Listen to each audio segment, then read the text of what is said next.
माता शबरी माता का असली नाम श्रमणा था। ये भील समुदाय के शबर जाति से संबंध रखती थीं। इसी कारण कालांतर में उनका नाम शबरी हुआ। शबरी के पिता भीलों के मुखिया थे। उन्होंने शबरी का विवाह भील कुमार से तय कर दिया। शादी से पहले कई भेड़ बकरियों को बलि के लिए लाया गया, जिन्हें देखकर शबरी का मन विचलित हो उठा, क्योंकि उन्हें बेजुबान जानवरों से बेहद लगाव था। निर्दोष जानवरों की हत्या को रोकने के लिए शबरी विवाह से एक दिन पूर्व घर से भागकर जंगल चली गईं और सभी जानवरों को बचा लिया। शबरी घर से भागकर दंडकारण्य वन में पहुंची और वहां मातन ऋषि की सेवा करने लगी। भील जाति की होने के कारण शबरी आश्रम में छिपकर सेवा करती थी। एक दिन शबरी की सेवा भावना देखकर मुनिवर अत्यंत प्रसन्न हुए और उन्होंने अपने आश्रम में शबरी को शरण दे दी।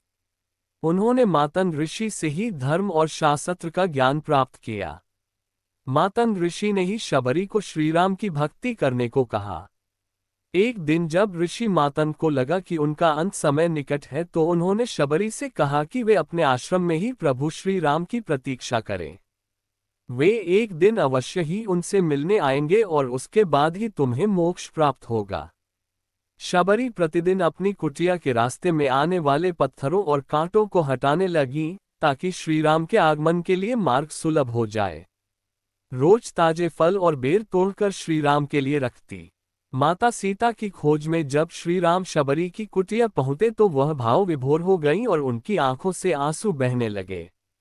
कहते हैं कि शबरी ने श्रीराम को स्वयं चखकर सिर्फ मीठे बेर खिलाए, जिसे भगवान राम ने भी भक्ति के वश होकर प्रेम से खाए। शबरी की भक्ति देखकर श्रीराम ने उन्हें मोक्ष प्रदान किया।